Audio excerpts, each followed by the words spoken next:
Bonjour. Le défaut principal de CSS, c'est qu'il manque de structure. Avec un projet de grande envergure qui contient beaucoup de pages, beaucoup de composants, ça peut devenir dur à débugger et à maintenir son code. Alors, pour arrêter de coder comme un facochère, Merci. il existe différentes approches pour mieux structurer son code. Celle qui nous intéresse aujourd'hui s'appelle BEM et nous allons la mettre en pratique à l'aide de SAS pour avoir un code plus organisé, plus maintenable. C'est parti! BEM, c'est l'abréviation de Block Element Modifier. C'est une approche qui consiste à voir une page HTML comme étant constituée de deux types de composants.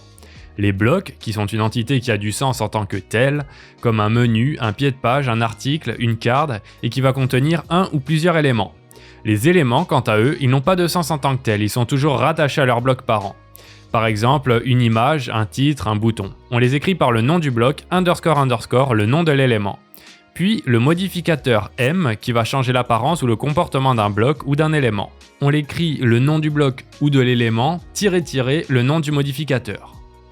Voyons ce que ça donne dans la pratique. On commence par créer notre bloc card. À l'intérieur, on y met un élément card __ image. En dessous de l'image, un autre élément card __ content qui va contenir lui un card __ title et un card __ description. Notez qu'on utilise card __ title et non pas card __ content __ title pour ne pas avoir des noms à rallonge. Si on se retrouve dans une situation avec énormément de sous-niveaux, il faut alors réfléchir à est-ce que l'on ne doit pas créer un nouveau composant plutôt que de rester toujours sur le parent.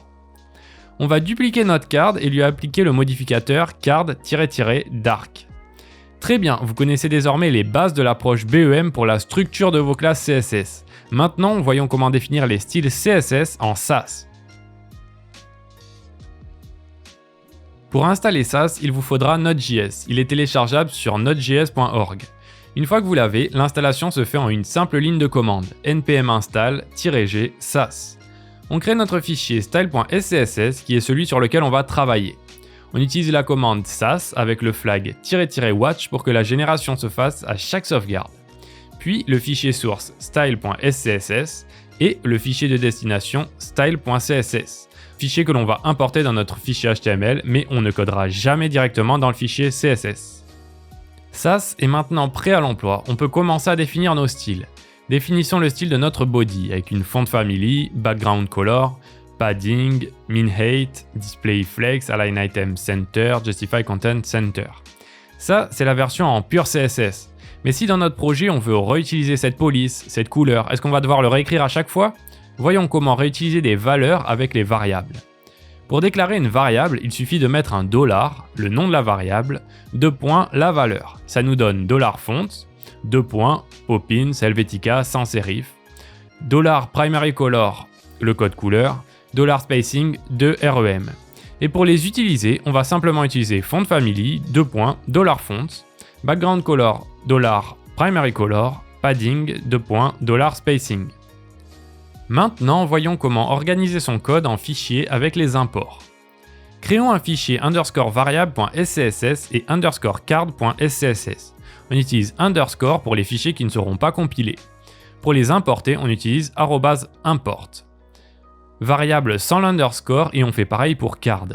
Maintenant, on déplace nos variables dans variable.scss. On sauvegarde et le résultat est toujours bon. Passons maintenant à nos cartes. On définit le style de la card avec background-color white, width 20 rem, overflow hidden, margin 2 rem, box shadow, border-radius 0.5 rem. Place maintenant aux éléments de notre card. En CSS pur, on aurait écrit après la déclaration de la card .card __ image, ce qui fait qu'on se retrouve avec des fichiers CSS à plat, pas très organisés, structurés, où il peut être difficile de s'y retrouver. Voyons comment simplifier l'écriture du code avec le nesting. En SAS, le nesting consiste à imbriquer des sélecteurs CSS. À l'intérieur de notre carte, on peut écrire .card __ image, ce qui va automatiquement générer .card __ image.